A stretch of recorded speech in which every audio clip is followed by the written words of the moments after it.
शरीराला जे आहे ते अन्न लागतं, तसं मनाला सुद्धा अन्न लागतं. मनाला सुद्धा आहार लागतो. आणि जसं आपण शरीर धष्टपुष्ट राहावं, आपली काया जे आहे ते कांतीपूर्ण राहावी, कायेमध्ये तेज राहावं, शरीराला शक्ती यावी, यासाठी जे आहे ते आपण रोज भोजन ग्रहण करतो. सकाळी उठलं की भूक लागतं, दुपारी भूक लागतं, सायंकाळला भूक लागतं. 3 टाईम आपण जेवण करत असतो. माईक ऑफ करून घ्यायचं ज्यांचे सुरू असतील तर. हां, गळकाटे सर तुमचं माईक ऑन आहे, ऑफ करून घ्याल. तर कसं आहे की मनाला जे आहे ते जसं शरीराला अन्न लागतं तसंच मनाला सुद्धा अन्न लागतं. आणि जे आहे ते मनाचं अन्न जे आहे ते आहे आपण जो मन विचार करतं, आपल्या मनामध्ये जे विचार चालतं, ज्या भावना चालतात, त्या सगळं जे चिंतन चालतं, जे मनन चालतं, ते सगळं एकंदरीत एकूण एक जे आहे ते आपल्या मनाचं अन्न असतं. आता त्याच्यामध्ये जे आहे ते कोणतं चांगलं आहे आणि कोणतं वाईट आहे, हे जे आहे ते आपण शरीराला जेव्हा आपण भोजन देतो ना, तेव्हा भोजन देत असताना आपल्याला हे कळतं की हे अन्न चांगलं आहे की वाईट आहे, हे फ्रेश आहे की नाही आहे. तसंच जे आहे ते आपल्या मनाचं सुद्धा अन्न आपण जेव्हा विचार करतो, मनाच्या अन्नाचा जेव्हा विचार करतो, तेव्हा आपल्याला कळतं की कोणतं अन्न चांगलं आहे, कोणतं अन्न वाईट आहे, कोणतं आपल्या हिताचं आहे, कोणतं आपल्या सुखाचं आहे, कोणतं अन्न आपल्याला जे आहे ते स्वस्थ बनवणारं आहे, निरोगी बनवणारं आहे, कोणतं अन्न आपल्याला जे आहे ते रोगी बनवणारं आहे. तर ह्या ज्या काही गोष्टी आहेत, हे एकंदरीत जे आहे ते आपल्याला अध्ययन करायचं असतं. म्हणजे आहार ग्रहण करत असताना आपल्याला ह्या गोष्टीचं भान ठेवणं फार गरजेचं असतं. या गोष्टीची स्मृती ठेवणं फार गरजेचे असतं की हे अन्न आपल्या हिताचं आहे, हे अन्न आपल्या अहिताचं आहे, हे अन्न आपल्या सुखाचं आहे, हे अन्न आपल्या सुखाचं नाही, दुःख देणारं आहे. आणि याच आधारावरती भगवान गौतम बुद्धांनी जे आहे ते, म्हणजे त्रिपिटकामध्ये एक पुस्तक आहे धम्मपद, फार प्रसिद्ध असं पुस्तक आहे आणि कुणीही वाचू शकते. त्याच्यामध्ये आलेले जे उपदेश आहेत ते पद्यामध्ये उपदेश आहेत, गाथेमध्ये आलेले आहेत. आणि त्याच्यात जे 2 गाथा आहे पहिलीच्या, त्याच्यामध्ये म्हटलं जातं की मनोपुब्बंगमा धम्मा मनोसेठ्ठा मनोमया मनसाचे पदुठ्ठेन भासती वा करोती वा ततोनं दुःख मनवेती चक्कं व वहतो पदम. तर तिथं असं म्हटलेलं आहे की मन हे पूर्व अंग आहे. मन काय आहे? श्रेष्ठ आहे, मनोमय आहे. जो मनुष्य दूषित मनानं बोलतो अथवा कार्य करतो त्याच्या मागं दुःख येतं. अगदी जसं की बैलाच्या पायाच्या मागं गाडीचे चाकं येतात, अगदी तशासारखं दुःख येतं. तर कोणतं मन दुःख घेऊन येऊन राहिलेलं आहे? दूषित मन. आणि दूषित मन कशामुळे झालेलं आहे? तर दूषित आहारामुळे. तर मनाचा जो आहार आपण ग्रहण करतो आहोत, हा मनाचा आहार, मनाचं अन्न जर दूषित असलं तर जे आहे ते मनुष्याला दुःख येणे आहे, हे भगवान गौतम बुद्ध सांगतात. आणि हे आपण प्रत्येकजण अनुभवू सुद्धा शकतो. जर आपल्या मनात राग आहे, द्वेष आहे, ईर्ष्या आहे, जलन आहे, ठीक आहे, नकारात्मक चिंतन आहे, ताण तणाव वाढवणारं चिंतन आहे, तर हे सगळं चिंतन, हे सगळं मनन, हा सगळा विचार, ह्या सगळ्या भावना मनाला जे आहे ते दुःख देणाऱ्या असतात. मनाचं जे आहे ते वातावरण बिघडवणारं असतं, मनाला यातना देणारे असतात.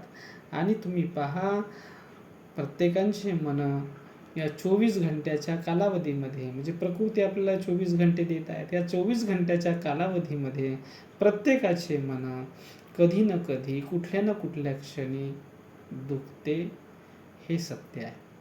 कोणत्या ना कोणत्या विचारानं, कोणत्या ना कोणत्या चिंतनानं त्याला दुःख होतं, हे सत्य आहे. हे लक्षात घ्या. तुमच्यामध्ये सुद्धा जेवढे काही लोक आज आपल्या मनाच्या शाळेमध्ये जुडलेले आहेत, ते सुद्धा जेव्हा आपलं स्वतःचं निरीक्षण करतील, आत्मपरीक्षण करतील, तेव्हा त्यांना दिसेल की त्यांचं मन कुठे ना कुठे, कुठल्या ना कुठल्या क्षणी, कोणत्या ना कोणत्या विचारामुळे, कोणत्या ना कोणत्या चिंतनामुळे दुखते आहे. लक्षात घ्या, दुःख होत आहे. आणि म्हणून बुद्धाचं जे वचन आहे ना, की दुःख येतं. जसं तुम्ही जे आहे ते, जसं गाडीच्या चाकं जे आहे बैलाच्या पायामागं जातात, तसं त्या दूषित चिंतनामुळे, त्या दूषित विचारामुळे, त्या दूषित भावनामुळे लगेच दुःख येते. त्याला काही उशीर लागत नाही. जसं गाडीचा म्हणजे जसं बैलांना पाय समोर टाकला की त्याचं चाक जे आहे ते मागं येणे आहे, आणि तुम्ही धुरीले बांधलेले आहात, हे लक्षात घ्या. मग जन्माला आले की धुरीले बांधला, आणि ते बांधणं धूर जे आहे, जशी बैलाच्या खांद्यावरती धूर आहे, तशी तुमच्या जे आहे ते खांद्यावरती जन्म मरणाची धूर आलेली आहे. आणि तिथे जे आहे ते एक पाऊल तुम्ही टाकलं की तुमच्या मागं चाकं येणे आहेत. जसं बैलाच्या मागं जे आहे ते चाकं जातात, तसं तुमच्या मागं दुःखाचं चक्र येणे आहे. केव्हा दुःखाचं चक्र येते असं बुद्ध म्हणालेत? दूषित मनामुळे दुःखाचं चक्र फिरतं तुमच्या. दूषित मन झालं की लगेच दुःख, नकारात्मक मन झालं की लगेच दुःख, निगेटिव्हिटी आली की लगेच दुःख. आणि दुःख कशामुळे येऊन राहिलेलं आहे? चिंतनामुळे, तुमच्या विचार करण्यामुळे, तुमच्या मनामध्ये ज्या भावना प्रवाहित होऊन राहिलेल्या आहेत त्या भावनेमुळे दूषित आहे. जसं की एखादं जे आहे ते शिळं पाळतं अन्न खाल्लं किंवा दूषित अन्न खाल्लं की लगेच ते अन्न काय करते? विकार जन्माला घालतं, तुमची प्रकृती बिघडतं, तुमचं विकार जे आहे ते शरीरामध्ये उत्पन्न होतो. हे लक्षात घ्या. अगदी तशासारखं जे आहे ते मन दूषित विचारांमुळे दुःख उत्पन्न करतं. तर मग आता सुख उत्पन्न कसं होतं? तर बुद्ध म्हणतात समोरच्या गाथेमध्ये, मनसाचे पसन्नेन भासती वा करोती वा ततूनं सुख मनवेती छाया व अनपायिनी. म्हणजे याचा अर्थ काय? इथे काय सांगितलेलं आहे की मनसाचे पसन्नेन, म्हणजे मन जर प्रसन्न असलं, ठीक आहे, प्रसन्न मन म्हणजे विशुद्ध मन. कोणतं मन प्रसन्न? जे विशुद्ध आहे, ज्याच्या मनामध्ये कुठल्या प्रती जे आहे दुष्भावना नाही आहे, दुर्भावना नाही आहे, ठीक आहे, सगळ्यांप्रती मंगलमैत्रीची भावना आहे, सगळ्यांप्रती कुशल भावना आहे, ठीक आहे, त्याचं मन प्रसन्नेनं होतं, त्याचं मन प्रसन्न असते, विशुद्ध असतं. तर प्रसन्न मनानं, म्हणजे प्रसन्न मन कसं आहे? मनसाचे प्रसन्नेन भासती वा करोती वा. प्रसन्न मनानं जो बोलतो अथवा कार्य करतो त्याच्या जीवनामध्ये सुख तसं येतं. कसं? जसं त्याची सावली त्याचा साथ सोडत नाही मनुष्याची, तसं जे आहे त्याच्या जीवनात सुख त्याची साथ सोडत नाही. तर सुख कशामुळे येऊन राहिलेलं आहे? सुख येते शुद्ध मनामुळे, प्रसन्न मनामुळे, परिशुद्ध मनामुळे, विशुद्ध मनामुळे, ठीक आहे, आनंदी मनामुळे. ज्याचं मन आनंदी, ज्याचं मन प्रीतीनं भरलेलं आहे, ज्याचं मन श्रद्धेनं भरलेलं आहे, असा मनुष्य जे आहे ते सुखपूर्वक जीवन व्यापन करतो. तर ज्याचे विचार सुख उत्पन्न करणारे आहेत, ज्याचे चिंतन सुख उत्पन्न करणार आहे, कारण की प्रसन्न मन सुद्धा कशानं होईल? तुमच्या विचारानं. तुमच्या दिमागात चाललेले विचार, तुमच्या दिमागात चाललेलं चिंतन, तुमच्या मनामध्ये वाहणारी भावना, यानंच तर मन प्रसन्न होईल ना. जर प्रसन्न विचार आहेत, प्रसन्न चिंतन आहे, तर प्रसन्नता उत्पन्न करेल. ही गोष्ट खूप खूप साधी गोष्ट आहे, समजायला अवघड नाही. परंतु वयाला माणसाला जे आहे ते जन्म पुरेसा अपुरा पडून जातो, हे लक्षात घ्या. आणि दुखवणारं चिंतन तो जास्त करतो. जसं एकदा मुठीमध्ये काटा पकडला आणि ते काटा पकडल्यानंतर अशी मूठ बांधून घेतली तर काय होईल? काटा दुखेल की नाही दुखेल? ज्या पद्धतीनं काटा जे आहे ते आपल्या हाताला दुःख देतो, वेदना देतो, तशासारखे आपल्या मनात चालणारे विचार, आपल्या मनात चालणारं चिंतन दुःख देतं, ताणतणाव वाढवतं, एन्झायटी वाढवतं. इतकंच नवं, मनुष्याला डिप्रेशनमध्ये घेऊन जातं आणि काही काही माणसं स्वतःला खतमसुद्धा करतात, हे लक्षात घ्या. तर इतकं तुमचं चिंतन, तर बुद्ध म्हणतात की दूषित चिंतन तुमचं इतकं वाईट करू शकते, जितकं तुमचं जे आहे, तुमचे आई वडील, तुमचे याती बांधव, ठीक आहे, हे तर भले करणारे लोक आहेत, जे तुमचे दुश्मन, तुमचे जे आहे ते वैरी, हे तेवढं तुमचं अहित नाही करू शकणार जेवढं तुमचं हे अहित मार्गाला गेलेलं मन. म्हणजे अशा मिथ्या संकल्पामध्ये, मिथ्या चिंतनामध्ये जे तुम्हाला दूषित करणारं असतं, त्या दूषित चिंतनामध्ये गेलेलं मन तुमचं वाईट करतं. कुणाचंही जे आहे जे आहे ते अहित होतं, त्याचं जे आहे जीवनामध्ये कुठेतरी विघ्न उत्पन्न होतं त्याच्या जीवनामध्ये, तर त्याच्या मागं त्याचं चिंतन असतं, हे लक्षात घ्या. आणि आपण ते चिंतन निरंतर करत असतो, हे लक्षात घ्या. दुखवणारं चिंतन, दूषित करणारं चिंतन जास्त चालतं मनामध्ये. आणि हे चिंतनामध्ये होतं काय, हे चिंतन जे आहे ना, ते असं असतं मनुष्याच्या जीवनामध्ये की यानं माझं वाईट केलं, यानं माझं अहित केलं, नाही का, यानं माझं जे आहे ते नुकसान केलं, हा माझ्यासोबत अभद्र वागला, हा माझ्यासोबत जे आहे ते वाईट वागला, यानं मला शिवीग दिली, यानं मला जे आहे ते अपशब्दानं बोललात, माझं मन दुखेल असं जे आहे यानं व्यवहार केला, माझ्या इच्छा आकांक्षाचा चुराडा केला, माझं स्वप्न जे आहे ते पूर्ण केलं नाही, माझी गोष्ट ऐकली नाही, माझी सेवा केली नाही, माझ्या कामी पडला नाही, मी आयुष्यभर किती कामी पडलो दुसऱ्याच्या, मी आयुष्यभर किती जे आहे ते हे केलं. एखाद्यावरती तुम्ही विश्वास ठेवला आणि ते विश्वास ठेवल्यानंतर तो व्यक्ती तुमच्या विश्वासाला पात्र ठरला नाही, ठीक आहे, आणि त्याने विश्वासघात केला, किंवा त्याच्याकडून तुम्ही एखादी इच्छा आकांक्षा धरली होती, ती पूर्ण झाली नाही, आणि मग तुम्हाला जे आहे ते चिंतन चालतं मनामध्ये. व्यक्तिमात्राचं चिंतन चालेल ना, पदार्थाचं चिंतन चालेल किंवा व्यक्तिमात्राचं चिंतन चालेल. तर ते चिंतन जे आहे ना, ते माणसाला अजून चितेवरती नेतं. चिंतन चितेवरती नेतं असं म्हणतात ना, अगदी तशासारखं चिंतन माणसाला चितेवरती नेतं. तर कोणतं चिंतन, हे अकुशल चिंतन माणसाला चितेवरती नेतं, हे लक्षात घ्या. आणि मग बुद्धांनी जे आहे ते सांगितलं की बाबा असं चिंतन करायचं नाही, या चिंतनामुळे मन दूषित होतं, ठीक आहे, ह्या चिंतनामुळे मन दूषित होतं आणि दूषित मन दुःखाला जन्म देतं. तर बुद्धाचं गणित साधं गणित आहे. मन हेच आरंभस्थान आहे, मन हेच उगम आहे, मनालाच ठीक करा, हे लक्षात घ्या. मनाला जर तुम्ही शुद्ध केलं तर जे आहे मन सुख देतं, मनाला जर दूषित केलं तर मन दुःख देतं, हे लक्षात घ्या.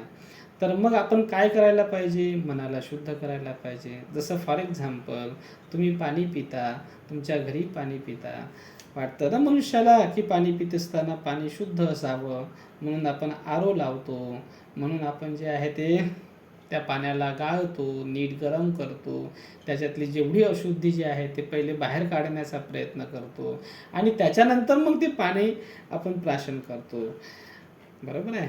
एखादी गोष्ट बाहेरून आणली, मार्केटमधून आणली, एखादा भाजीपाला मार्केटमधून आणला, त्यावेळेस आपण काय करतो, त्याला जे आहे ते जेवढं म्हणजे असं वाटतं ना मनुष्याला, जरी फ्रेश दिसत असला मार्केटमध्ये आणणारा भाजीपाला, तरी आपल्याला असं वाटतं की हा दूषित असेल, याच्यावरती जीवजंतू असतील, धूळ चिकटलेली असेल, रज असेल, ठीक आहे, रजांचे कणं असतील, धुळीचे कणं असेल, भरलेला असेल कुठेतरी, म्हणून आपण त्याला नीट धुवून टाकतो आणि त्याच्यानंतर मग ते खायला वापरतो. अगदी तशासारखं जे आहे, आपल्या मनाला धुणं फार गरजेचं आहे. आपल्या मनाला साफ करणं फार गरजेचं आहे. हे जर आपण करू शकलो नाही, तर मग जे आहे विकार उत्पन्न करतं. हे लक्षात घ्या. विकृती उत्पन्न होतं मनामध्ये. एवढे काही मनं आज आपल्याला दिसतात, कुठल्या ना कुठल्या विकृतीनं, कुठल्या ना कुठल्या विकारानं ग्रसित झालेले आहेत. हे लक्षात घ्या. आणि त्यासाठी मग जे आहे ते आपल्याला काय करावं लागेल? मनाला शुद्ध करावं लागेल. मनाला शुद्ध कसे करणार? तर फार महत्त्वाचं तत्व आहे मनाला शुद्ध करणारं, ते म्हणजे श्रद्धा. हे लक्षात घ्या. श्रद्धा काय करतं? श्रद्धा जे आहे ते शुद्ध करतं. श्रद्धा काय करते? शुद्ध करते मनाला. श्रद्धेशिवाय मन शुद्ध होत नाही. जसं जे आहे तुम्हाला एखाद्या गोष्टीचं जे आहे, आता मी तुम्हाला सांगितलं की बाबा तुम्ही एखादी बाहेरून वस्तू आणली, तुमचं किंवा तुम्ही बाहेरून आले, तर तुम्ही काय करता? स्वतःला अंघोळ पाणी घालता. ठीक आहे. तर अंघोळ पाणी घालणं, पाण्यानं अंघोळ घालता, पाण्यानं स्वच्छ करता. अगदी तशासारखं श्रद्धा तुमच्या मनाला शुद्ध करते. लक्षात घ्या. जसं पाण्याला तुम्हाला शुद्ध करायचं आहे, तर अजून त्याच्यामध्ये तुम्ही फिटकरी वगैरे टाकाल, किंवा आता आरो आलेला आहे, तर आरोमध्ये तुम्ही ते पाणी टाकाल, तर आरोमधून पाणी आलं की ते शुद्ध होतं. अगदी तसं श्रद्धेमधून जेव्हा तुमचं चित्त जातं, तेव्हा ते शुद्ध होतं. हे लक्षात घ्या. श्रद्धेशिवाय चित्तशुद्धीचा दुसरा मार्ग नाही. हे तथागतांनी अगदी जे आहे ते फार अगोदर 2500 वर्ष अगोदर टाकलं. श्रद्धेनेच आरंभ होतो. हे लक्षात घ्या. श्रद्धा हा आरंभीचा धर्म आहे. जसं एखादं झाड तुम्हाला लावायचं आहे, तर झाड लावण्यासाठी जमिनीमध्ये बीज लावावं लागतं. बीजाशिवाय झाड उत्पन्न होईल का? नाही होणार. हे लक्षात घ्या. अगदी तशासारखं जे आहे ते श्रद्धेशिवाय सुख, श्रद्धेशिवाय प्रीती, श्रद्धेशिवाय शांती, श्रद्धेशिवाय एवढंच काय, बुद्धाच्या धम्मातलं सर्वश्रेष्ठ पद निर्वाण सुद्धा प्राप्त होत नाही. या सगळ्या गोष्टीमध्ये, या सगळ्या प्रवासामध्ये जायचं आहे, तर ते श्रद्धेमधून जावं लागतं. श्रद्धा अत्यंत महत्त्वाची आहे. श्रद्धा. ठीक आहे. श्रद्धेशिवाय. आणि तुम्ही हे सगळे जे आहे ते आज मनाच्या शाळेला जॉईन झालेले आहेत. कशामुळे झालेले आहेत? मनाची जी धम्मशाळा आहे, कशामुळे जॉईन झालेले आहात? कारण तुमची भगवंताच्या धम्मावरती, भगवंताच्या उपदेशावरती, भगवंताच्या सावक संघावरती श्रद्धा आहे. श्रद्धा म्हणजे काय? श्रद्धा म्हणजे काय? तर श्रद्धा म्हणजे विश्वास. पहिला आरंभीचा पद काय आहे श्रद्धेचं? विश्वास आहे. आरंभीचं पद काय आहे? विश्वास. जसं एखादं जे आहे ते रोगी झाला मनुष्य, आणि कुणीतरी त्याला सांगितलं की बाबा अमका अमका डॉक्टर आहे, आणि तो डॉक्टर जो आहे तो बरा करतो, त्याच्या औषधीला आराम आहे, त्याच्या हाताला आराम आहे, असं जेव्हा आपल्याला कोणीतरी सांगतो, तेव्हा त्याच्या सांगण्यावरती आपला विश्वास पडतो. पहिले आरंभीचा काय? विश्वास ठेवणं गरजेचं आहे ना. विश्वास ठेवल्याशिवाय जे आहे ते समोरचा प्रवास तुम्हाला करताच येणार नाही. पहिले विश्वास तर ठेवा लागेल. असं आहे का? कुणीतरी सांगितलेलं आहे. जसं आता मी तुम्हाला सांगून राहिलेलो आहोत की भगवंताचा धम्म, भगवंताची देसना ही मनाला शुद्ध करतं, तुम्हाला सुख देऊ शकतं, तुम्हाला शांती देऊ शकतं, तुम्हाला खूप मजबूत करू शकतं, तुम्हाला जे हवं आहे ते तुम्हाला प्राप्त होऊ शकतं, संपूर्ण प्रकृती तुमच्या मदतीला येऊ शकतं. एवढं ताकद जे आहे ते बुद्धाच्या देसनेमध्ये, बुद्धाच्या धम्मामध्ये आहे, असं मी तुम्हाला सांगून राहिलेलो आहोत. तर तुम्हाला विश्वास तर ठेवा लागेल पहिले. ठीक आहे. तर पहिला आरंभ जो आहे तो विश्वास, श्रद्धेची सुरुवात जी आहे ते विश्वासापासून होतं. म्हणून त्याला सद्धहन लक्षणाती श्रद्धा असं म्हटलं गेलेलं आहे. सद्धहती ती श्रद्धा, म्हणजे जे विश्वास ठेवते ती श्रद्धा. तर आता इथे श्रद्धा काय आहे? श्रद्धा विश्वास ठेवते ती श्रद्धा असं म्हटलं गेलेलं आहे. तर मग आता श्रद्धायुक्त चित्तानं माणसानं कोणावर विश्वास ठेवायचा आहे? आता तुमच्या मनामध्ये विश्वास झालेला आहे, श्रद्धायुक्त चित्त उत्पन्न झालेला आहे, तर विश्वास कोणावर ठेवायचा आहे? विश्वास ठेवायचा आहे बुद्धावरती, बुद्धाच्या धम्मावरती, बुद्धाच्या सावक संघावरती. ह्या 3 रत्नावरती विश्वास म्हणजे श्रद्धा, हे लक्षात घ्या. तर हे फार महत्वाचं तत्व आहे. कोणावरती विश्वास? या 3 रत्नावरती विश्वास, बुद्ध, धम्म आणि संघ. ह्या 3 रत्नावरती जेव्हा आपला विश्वास आपण ठेवतो आणि जसं जसं मग त्याच्या सानिध्यामध्ये जायला लागतो, त्याच्या दिशेनं जसं जसं जायला लागतो, जसं जसं माणसाची दिशा तिकडे तिकडे तिकडे वळायला लागते, तसा तसा तुमचा विश्वास जो तुम्ही ठेवलेला होता तो बसायला लागतो तुमचा, है ना. विश्वास बसला, त्यांच्या ठाई विश्वास नमला. तुमचा जो विश्वास जे आहे ना, ते काय होतं, असं नमायला लागतं. ठीक आहे. तुमचं अंतःकरण जे आहे ना, श्रद्धेनं नमतं, हे लक्षात घ्या. श्रद्धाच नसती ठेवली तर तुम्ही नमले असते का? नाहीतर माणूस जे आहे ते प्रदूषित चित्तानं युक्त असलेला माणूस नमतच नाही. त्याच्यामध्ये अहंकार भारी असतो, त्याच्यामध्ये विकार खूप मोठ्या प्रमाणामध्ये, काट्या जसं बाभळाचा झाड आहे काट्याचं, तशासारखं तो झाड बनतोय, लक्षात घ्या. विशाल वाढतोय, लक्षात घ्या. त्याचा अहंकार वाढलेला आहे, त्याचा विकार वाढलेले आहेत, नमतच नाही. मी नाही झुकणार म्हणते, मी नाही नमणार, मी नाही माथा टेकणार, मी नाही जे आहे ते वंदन करणार, मी नाही नमन करणार. आलं का लक्षात? असं होतं माणसाच्या जीवनामध्ये. परंतु जेव्हा विश्वास ठेवतो एखाद्या श्रद्धेय स्थानाप्रती, तेव्हा त्या श्रद्धेय स्थानाप्रती विश्वास ठेवल्याबरोबर तो नमतो, हे लक्षात घ्या. तो नमित होतो, नमन करतो. म्हणून आज आपल्या मनाच्या शाळेपासून आपण मनाच्या शाळेची सुरुवात केली. कशाने सुरुवात केली? नमो तस्स भगवतो अरहतो सम्मा संबुद्धस्स. नमो पासून सुरुवात आहे. बुद्ध शासनाची सुरुवात कुठून झालेली आहे? तुम्ही जेव्हा बुद्ध शासनामध्ये श्रद्धायुक्त चित्तानं जाता, तेव्हा तुमच्या मुखातून निघणारा पहिला शब्द, तुमच्या काय वाचा मनातून निघणारा पहिला शब्द हा कोणता असतो? कोणता शब्द आहे? नमो शब्द आहे. ठीक आहे. नमो शब्द आहे, नमन, हे लक्षात घ्या. आणि हे नमन जे आहे ते कसं आहे? 3 गोष्टींचं नमन असतं. मी इथे लिहिलेलं आहे, हा तुम्हाला दिसते का? इथे जे आहे, अच्छा मी लिहिलं नाही बहुतेक याच्यामध्ये, हे सुटलं. ठीक आहे. 3 गोष्टीचं नमन आहे. 3 अंगाने तो नमन करतो. 3 अंगाचं अस्तित्व आहे ना मनुष्याचं. वाचा, काया, वाचा, मन.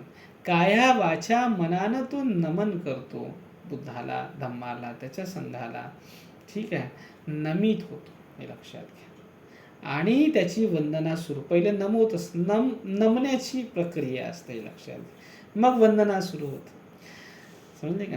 आणि ही वंदना कोणत्या चित्तानं आहे? जसं मी आतापर्यंत तुम्हाला सांगितलं, ही वंदना श्रद्धायुक्त चित्ताने आहे. तर हे श्रद्धा वंदनाचं जे तत्व आहे, वंदनेचे 5 प्रकार आहेत. म्हणजे अभिधम्मत्त संग्रहामध्ये सांगितल्या गेलेल्या आहेत. 5 प्रकारची वंदना लोक करतात. एक आहे भयवंदना, म्हणजे भीतीपोटी वंदन करणे, नमन करणे, प्रणाम करणे. ठीक आहे. नमस्कार करणे म्हणजे भीती असते मनामध्ये की बाबा जे आहे ते समोरच्या व्यक्तीला, शक्तीला. ठीक आहे. नमन कुठे कुठे करेल? व्यक्तीला करेल, शक्तीला करेल. ज्याच्या ठाई शक्ती आहे, मग ती अदृश्य असो किंवा दृश्य असो, दृश्य स्वरूपात असो किंवा अदृश्य स्वरूपात असो. आणि त्याची भीती असतं माणसाला फार मोठी, की वंदन नाही केलं, नमन नाही केलं, ठीक आहे, तर काय होईल? माझं अहित तर नाही करेल, अप्रसन्न तर नाही होईल. तर मग त्यांना प्रसन्न करण्यासाठी जे आहे ते तुम्ही काय करता? पूजा करता, प्रार्थना करता, वंदना करता, प्रणाम करता, नमन करता.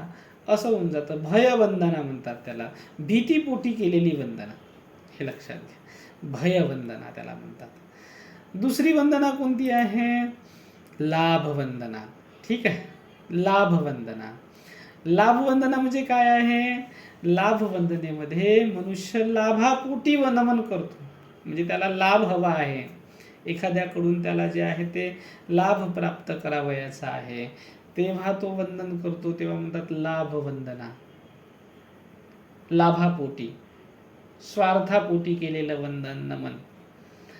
त्याच्यानंतर तिसरं वंदना आहे कुलाचार वंदना. कुलाचार म्हणजे तुमच्या कुळाचा आचार आहे, प्रघात आहे, की कोणी तुमच्या कुळामध्ये आलेला आहे, घरी आलेला आहे, तर तुम्ही वंदन करता, त्याला नमन करता, ते कुलाचार वंदना.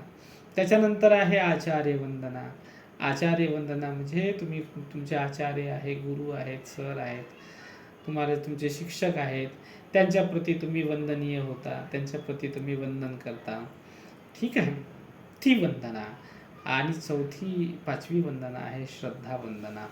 श्रद्धापूर्वक चित्तानं केलेली वंदना, हे लक्षात घ्या. श्रद्धापूर्वक चित्तानं केलेली वंदना ही श्रद्धा वंदना असतं. बुद्धाप्रती जे आपण वंदन करतो, बुद्धाच्या धम्माप्रती जे आपण वंदन करतो, बुद्धाच्या सावक संघाप्रती जे आपण वंदन करतो, ते वंदन जे आहे ते श्रद्धायुक्त चित्तानं केलेलं वंदन असतं. कशासाठी? चित्त शुद्ध व्हावं, विशुद्ध व्हावं, परिशुद्ध व्हावं, चित्तातले विकार निघून जावेत, चित्तातला ताणतणाव हटून जावा, चित्तातले क्लेश जे आहे ते नाश पावावेत, त्याचं प्रहान व्हावं. यासाठी जे आहे ते आपण बुद्धाची वंदना करत असतो, हे लक्षात घ्या. यासाठी बुद्धाची वंदना आहे, बुद्धाच्या धम्माची वंदना, बुद्धाच्या संघाची वंदना. त्याच्या ठायी असलेल्या गुणाला आपण वंदन करतोय, लक्षात घ्या, हे लक्षात घ्या. मूर्तीला वंदन करतो का? मूर्ती हे जे आहे ते प्रतीक आहे, फक्त बुद्ध धर्मामध्ये ते प्रतीक आहे, पण प्रतीकाची वंदना होत नाही, लक्षात घ्या. वंदना कशाची होतं? त्याच्या ठायी असलेल्या गुणांची वंदना होते, लक्षात घ्या. गुण महत्वाचे आहे ना, सद्गुण महत्वाचे आहेत ना. एखाद्या मनुष्याला तुम्ही श्रद्धायुक्त चित्ताने, आदरयुक्त चित्ताने केव्हा वंदन करता? जेव्हा त्याच्यामध्ये तसे गुण दिसलेत तर, सद्गुण दिसलेत तर, हे लक्षात घ्या. आज एक उपासिका माझ्यासोबत बोलवती, ती म्हणत होती की सर आम्ही तुमचा आदर करतो का? कारण तुम्ही आदरास पात्र आहात, तुमच्यामध्ये आम्हाला ते गुण दिसतात, हे लक्षात घ्या. म्हणजे मी माझं स्वतःचं जे आहे ते माझ्या तोंडानं प्रशंसा नाही करून राहिलेलो आहोत पण असं मला जे आहे ते बरेच लोक बोलताना दिसतात का? कारण सद्गुण आहे. आता हा जो आहे तो मी जो आहे तो तुम्हाला धम्म देतो आहोत, हा काय आहे? सद्गुण आहे. हा काय आहे? सद्गुण आहे. धम्म देऊन राहिलेलो आहोत. धम्म कशासाठी देऊन राहिलेलो आहोत? तुम्ही धम्म कशासाठी ग्रहण करता आहात? तुमचं मन ठीक व्हावं म्हणून. दुसऱ्याची नंतर पहा, दुसऱ्याचं मन, दुसऱ्याची आचार विचार, दुसऱ्याच्या सवयी, दुसऱ्याच्या गोष्टी त्या नंतरच्या गोष्टी आहेत. तो प्रथम स्थान नाही आहे, लक्षात घ्या. प्रथम स्थान आहे तुमचं मन, आपलं मन. आपल्याला आपलं मन ठीक करायचं आहे, आपल्याला आपलं मन दुरुस्त करायचं आहे, आपल्याला आपलं मन सुखी करायचं आहे, आपल्याला आपलं मन शांत करायचं आहे. जर आग आपल्या घरामध्ये लागली तर आपण पहिले आपलं घर विझवू ना, मग दुसऱ्याच्या घरी जाऊ विझवायला, हे लक्षात घ्या. तो नंतरचा भाग आहे. लोक काय करतात? आपलं सोडून देतात ना, दुसऱ्याच्या मागे लागतात. आपलं म्हणजे स्वतःचं मन, हे लक्षात घ्या. आपलं इन द सेन्स काय? तुमचं स्वतःचं मन. स्वतःचं मन कसं ठीक करता येईल, कसं बुद्धाकडे घेऊन जाता येईल, हे लक्षात घ्या. आपण आता समोरच्या क्लासमध्ये पाहणार आहोत बुद्धं शरणं गच्छामि काय असतं पहा. शरणं गच्छामि, शरण काय असतं? सिलेबसमध्ये आपण पाहिलं ती शरण. ती शरणामध्ये शरण काय आहे? तर शरण जे आहे च्या दिशेनं घेऊन जाणं, नाही का? आपलं मन जे आहे ना मराला टेकलेलं आहे, लक्षात घ्या. इतकं जे आहे ना ते दूषित, कलुषित, प्रदूषित झालेलं आहे. ठीक आहे. एखादा जसं समजा मृतप्राय झालेला आहे, जसं एखादा मृतप्राय माणसाला जे आहे, मृत झालेल्या माणसाला कुठे घेऊन जाता तुम्ही? कुठे घेऊन जाता सांगा बरं, कोण सांगेल? स्मशान घाटामध्ये घेऊन जाता. ठीक आहे. आणि स्मशान घाटामध्ये नेल्यानंतर त्याला कुठे नेता? स्मशान घाटामध्ये कुठे नेता, कुठे बसवता, कुठे चढवता त्याला? सरणावर. आहे ना शब्द सरण, हे लक्षात घ्या. त्याला काय म्हणतात जिथे तुम्ही अंतिम, त्याला ते आहे अनंतामध्ये विलीन करायचं आहे, तर ते अंतिम स्थान जे आहे ते सरण आहे. तसंच जे आहे ना, तुम्हाला जे आहे अंतिम स्थान, तुमचं अंतिम स्थान कोणतं आहे, तर ते आहे शरण. बुद्धाचं शरण, धम्माचं शरण, संघाचं शरण. तिथे गेल्यावरती तुम्ही अंतिम अनंतामध्ये विलीन होणार आहात, हे लक्षात घ्या. कारण बुद्ध हे क्षेत्र अनंत आहे, धम्माचं क्षेत्र अनंत आहे, संघाचं क्षेत्र अनंत आहे. कुठं जायचं आहे, तर शरणावर जायचं आहे. लक्षात घ्या. कुठे जायचं आहे? बुद्ध शरणावरती, धम्म शरणावरती, संघ शरणाला जायचं, हे लक्षात घ्या. तर हे माझी अजीबोगरीब फाइंडिंग आहे, मी तुम्हाला सांगतो. म्हणजे मी फार वेगळ्या अर्थानं बुद्ध वचनाला घेतो. आणि हे बुद्ध वचनाचे अर्थ जे आहे ना, मी मराठीमधून घेतो. मराठी शब्द जे आहेत ना, मराठी भाषा ही पालीतून आलेली भाषा आहे. आणि मराठी लोक जे आहेत त्या काळामध्ये, बुद्धाच्या काळामध्ये, त्याला महारठ म्हणायचे. महारठ म्हणजे मोठे रट, मोठे तट. आपल्या संस्कृती, आपले जे आहे ते, आपली जे मतमान्यता आहे, आपली भाषा, आपली संस्कृती, आपला शब्दसंग्रह ते सोडत नाही, हे लक्षात घ्या. तर त्यांनी जो बुद्धांचा शब्द साठा घेतलेला होता, त्यांनी तो सोडला नाही, त्यांनी तसाच ठेवला. त्याच्यामुळे पाली भाषेला जर तुम्हाला समजून घ्यायचं आहे, तर तुम्ही तुमच्या मराठी भाषेतून समजून घ्या. तुम्हाला त्याचा बोध लवकर होऊन जाईल. आता जसं मी तुम्हाला शरण हा शब्द म्हणला, तुम्हाला किती लवकर बोध झाला? जास्त उशीर समजला का? नाही तर तो शब्द जो आहे ना, तो पकडमध्ये यायला येतच नाही. पकड, हे लक्षात घ्या. त्याचे अनुवादक बऱ्याच लोकांनी अनुवाद केलेत, परंतु तो अनुवाद कधी तो मॅचच नाही होऊन राहिलेला आहे. ठीक आहे. परंतु मी जेव्हा या शरण या शब्दाला जे आहे ते अंतिम स्थान समजलो, ठीक आहे ना, मनुष्य जीवनातलं अंतिम स्थान शरण असतं, हे लक्षात घ्या. शरणाच्या पलीकडे तुम्हाला पुढे जायचं नाही आहे. मग शरण हे अंतिम स्थान आहे की नाही आहे?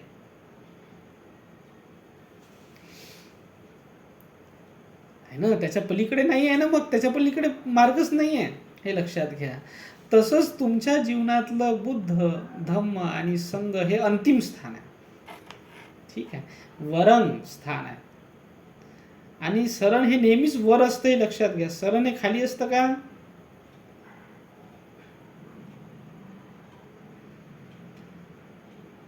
शरण जे आहे ते असं जमिनीपासून वर असतं, हे लक्षात घ्या. लाकडाने त्याला जे आहे तसं वर केल्या जातं, त्याच्यावरती मग तुम्हाला ठेवलं जातं. वरंग म्हणजे वरचं स्थान. ठीक आहे. वरंग म्हणजे काय आहे? वरचं स्थान. आणि तिथे जगायचं आहे तुम्हाला. तिथे तुमचे एकूण एक बंधनं जाळायचे आहेत. जे जे बंध तुम्ही बांधलेले होते, ज्या बंधातून तुम्ही तयार झालेले होतेत ना, ते सगळे बंध तुम्हाला जाळायचे आहेत. त्या ठिकाणी गेल्यावर तिथं जळतं ना एकूण एक बंध. ठीक आहे. तुमच्या शरीराचा जो एकूण एक धागा, ज्या ज्या धाग्यानं तुमचं शरीर विणल्या गेलेलं होतं, एकूण एक धागा तुटतो की नाही तुटत? त्या ठिकाणी काय शेष राहतं?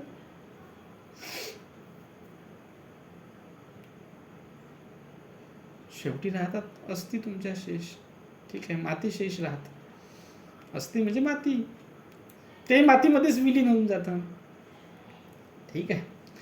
तर एकूण एक ज्या महाभूतांपासून तुम्ही बनलेले आहात ते सगळे विभक्त होतात, तुटतात. एकत्र आले होते म्हणून तुमचा जन्म झाला. बुद्ध स्थानी गेल्यानंतरही सुद्धा तुम्हाला तुमचे जेवढे दिव्य आणि मानुषी बंधनं आहेत, बंध आहेत तुमचे, ज्याच्यातून तुम्ही बनल्या गेलेले आहेत, तुटतात तिथे. ठीक आहे. तेव्हा तुम्ही अनंतामध्ये विलीन होता. तोपर्यंत होत नाही. आणि बुद्धाचं क्षेत्र, धम्माचं क्षेत्र, संघाचं क्षेत्र अनंत असं क्षेत्र आहे, लक्षात घ्या. तिथे तुम्ही बुद्धं शरणं गच्छामि. ठीक आहे. बुद्ध शरणाला जातो आहे, धम्म शरणाला जातो आहे, संघ शरणाला जातो आहे. ठीक आहे. शरण हा शब्द त्याला जे आहे ते हे करू शकतो, म्हणजे त्याचं ॲनालिसिस करू शकतो. म्हणून मी शरणच वापरतो शब्द, कारण ना त्याला शरण म्हणू शकत, ना त्याला अनुसरण म्हणू शकत, ना त्याला आश्रय. हे वेगवेगळे अर्थ त्याला घेतलेले आहेत, लोकांनी अनुवाद केलेला आहे, हे लक्षात घ्या. बाबासाहेबांनी सुद्धा अनुसरणाचा अनुवाद केलेला आहे. ठीक आहे, म्हणजे आपण त्याचा हे नाही करू शकत. शरण म्हणजे अंतिम स्थान. माझं स्वतःचं जे आहे म्हणणं, माझं स्वतःचं ॲनालिसिस, माझी स्वतःची फाइंडिंग मी तुम्हाला सांगतो. शरण म्हणजे अंतिम स्थान. ठीक आहे, म्हणजे त्या अंतिम स्थानाला जायचं आहे. बुद्ध हे अंतिम स्थान आहे. हा, बुद्ध हे अंतिम स्थान आहे तुमचंवालं. म्हणजे तुम्ही बुद्धाच्या आधी म्हणजे बुद्धापर्यंत जाण्या अगोदर तुम्ही खूप लोकांकडे जाता, हे लक्षात घ्या. म्हणजे या बाबाकडे जाल, त्या बाबाकडे जाल, या बुवाकडे जाल, त्या बुवाकडे जाल. ठीक आहे, खूप म्हणजे जे आहे ते वेगवेगळ्या धर्माकडे जाल, वेगवेगळ्या धर्मसंस्थापकांकडे जाल, परंतु तुम्हाला परम शांती नाही प्राप्त होऊ शकत, निर्वाण प्राप्त नाही होऊ शकत. निर्वाण फक्त बुद्धाच्या ठायी आहे, दुसरीकडे निर्वाण नाही आहे. परम शांती, चित्ताला परम आनंद, परम सुख फक्त बुद्धाच्या ठायी आहे, दुसऱ्या कुणाच्याही ठायी नाही आहे. माणूस सारं रान हिंडून येते, शेवटी जाते बुद्धाकडे, आणि तिथे गेला की माणूस मग परत येणे नाही, हे लक्षात घ्या. जसं सरणावरती गेल्यावरती पुन्हा परत येणार नाही, तो तुमचा जो जाती बांधव होता, तो याती बांधव होता, तो जो तुमचा जो काही होता, तो तिथे सरणावरती तिथपर्यंत आहे. तिथे गेला का बस, तिथून मग त्याला आग लागली का तो दिसतच नाही तुम्हाला, झालं. समजले काय समजलं.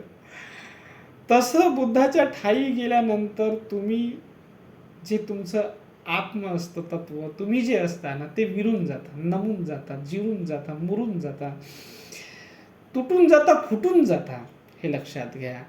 तुम्ही जे आहे तुमचा भंग होऊन जातो, तुमच्यावाला भग्न होऊन जातं, हे लक्षात घ्या. म्हणून तुम्ही भगवा होता. भगवा त्याला काय म्हटलेलं आहे, भगवा बुद्ध. आपण हे सगळे टर्म्स आणि टर्मिनॉलॉजी पाहणार आहोत धीरे धीरे ह्या सगळ्या मनाच्या शाळेमध्ये. इतकी बेसिक कन्सेप्च्युअल क्लॅरिटी आपण या ठिकाणी करणार आहोत की कन्सेप्ट क्लिअर झाले पाहिजे पूर्णतः, लक्षात घ्या. असं होतं, बुद्धाच्या ठाई गेल्यानंतर माणूस भंग होतो, हे लक्षात घ्या. समजले का नाही. भंग होऊन जातो, त्याला काही तो स्वतः मी तत्व सुद्धा त्याचं विलीन होऊन जातं, मी सुद्धा तत्व राहत नाही. म्हणून तिथे तुम्ही गाथा म्हणता ना, बुद्धं शरणं गच्छामी. आता जे पाली शिकलेले असतात त्याला माहित आहे की मी हा धातू केव्हा लागतो, कुठे लागतो, कोणत्या सर्वनामासोबत लागतो, कोणत्या सर्वनामासोबत लागतो. क्रियापदाला मी हा धातू कोणत्या सर्वनामासोबत लागतो माहित आहे. कोण आहे पालीचे विद्यार्थी आपल्या याच्यामध्ये, सांगा कोण आहे. अहंग या शब्दासोबत लागतो. अहंग म्हणजे मी. पहा, पाली शब्द अहंग, तोच अहंग शब्द जो आहे ना, तुमच्या मी तून जन्मास आलेला आहे, लक्षात घ्या. अत्तमधून अहंग हा शब्द जन्मास आलेला आहे. अहंग आपल्याला म्हणतो ना, मला अहंग आहे स्वतःचा, अहंग नाही, मी. तर इथे जे आहे ना, बुद्ध वंदनेमध्ये बुद्धं शरणं गच्छामी जेव्हा आपण म्हणतो, तिथे अहंग निघून जातो. अहंग आहे का त्या ठिकाणी, नाही आहे. बुद्धं शरणं गच्छामी. नाही तर ते जर बुद्धाच्या ठाई गेला तर अहंग सोडूनच द्यायला लागते ना. अहंग सुटला तर मग तिथून अहंग कसा राहणार बुद्ध वंदनेमध्ये तुमचा, तो अहंग राहतच नाही तिथे. नाही तर पूर्ण वाक्य तर असं झालं असतं, अहं बुद्धं शरणं गच्छामी, अहं धर्मं शरणं गच्छामी, अहं संघं शरणं गच्छामी, असं म्हटलं तर ते वाक्य पूर्ण होते, हे लक्षात घ्या. पण बुद्धाच्या ठाई जाल तिथे अहंग राहतच नाही ना, मी राहतच नाही. शरणावर गेला तर तिथं मी राहिला का. कोणता नामदेव होता, कोणता तुकाराम होता, कोणता सखाराम होता, कोणता गंगाराम होता, कोण सुजित, कोण शरद, कोण सारिका, कोण पौर्णिमाताई, कोणी नाही राहत, हे लक्षात घ्या. तिथं काय राहते, तुमचं शरीर राहते, है ना. तिथं काय असते, सरणावरती तुमची बॉडी असते, हे लक्षात घ्या. तसंच जे आहे तिथे कोणी अहं नाही राहत, कोणी मी तत्व राहत नाही त्या ठिकाणी. तसं बुद्ध सरणावरती गेला ना तर त्या ठिकाणी तुम्ही राहत नाही, हे लक्षात घ्या. हाच तर सर्वात मोठा दुःखाचा उगम आहे. तुमच्या दूषित करणारा सर्वात मोठा धर्म तर हाच आहे, अहं. हाच तर तुम्हाला दूषित करतो. समजले का नाही समजले? आणि तो क्रमशः नष्ट होत जातो. जसं जसं तुम्ही बुद्धाकडे जाल, शरणं गच्छामी व्हायला लागेल, तसं तसं ते जे आहे, जसं जसे तुम्ही जे आहे ते बुद्धाच्या ज्ञानानं जळत जाल आणि तिथून प्रकाश उत्पन्न होत जाईल, प्रकाश उत्पन्न होत जाईल. जळता जळता जळता जळता तुम्ही जे आहे ते संपूर्ण प्रकाशामध्ये तब्दील होऊन जाल, हे लक्षात घ्या. तेव्हा शेवट जो जळतो तुमचा बंध, तो अहं जळतो, हे लक्षात घ्या. तुमचा आत्मतत्व जे असतं ते जळतं. त्याला म्हणतात ते जळलं, खतम झालं, नष्ट झालं की तुम्ही अनंत झालात. समजले की नाही? आत्मतत्व खतम झालं, नष्ट झालं. समजलं? समजलं तुम्हाला? इतका मोठा जो आहे तो तथागताचा धर्म आहे, इतका मोठा आहे आणि आपल्याला कळतच नाही, आपल्याला माहीतच नाही, हे लक्षात घ्या. तथागताचं शासन फार विलक्षण आहे, अद्भुत आहे.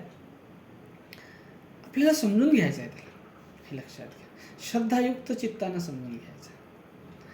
जेव्हा श्रद्धायुक्त चित्तानं, म्हणून मी आरंभ केला ना श्रद्धेनं, श्रद्धायुक्त चित्तानं समजून घ्यायचं. तर श्रद्धायुक्त चित्त म्हणजे विश्वास ठेवणारं चित्त. थोडासा विश्वास ठेवायचा बुद्धाच्या धर्मावरती.